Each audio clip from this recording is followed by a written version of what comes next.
that one for you, honey. I'm Judy Keener. I've lived here in Kayenta for about 10 years. I've taught health and healthy cooking. We're making Southwest zucchini salad. My name is Lapita Gillis, and I'm serving Navajo tea mixed with apple, lemon, and orange with a little bit of cinnamon. I'm going to serve this. This is homemade deodorant. Also, DA,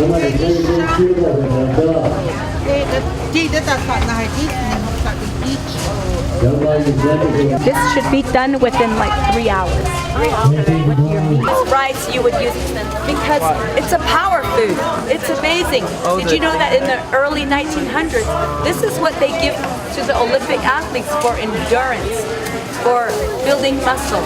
So we went out and we grabbed a couple hundred pumpkins, and our goal was to have a food health summit where other people can bring and set up and demonstrate their food, healthy foods.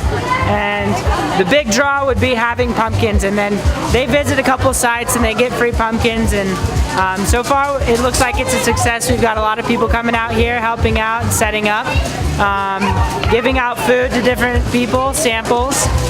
We also had the native students over here. They're going to be teaching a class a little bit later.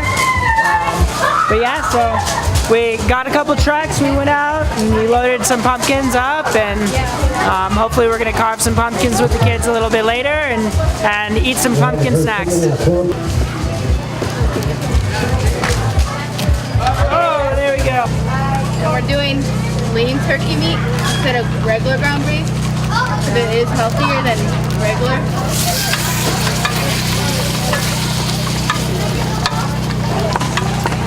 Wow, that looks so good.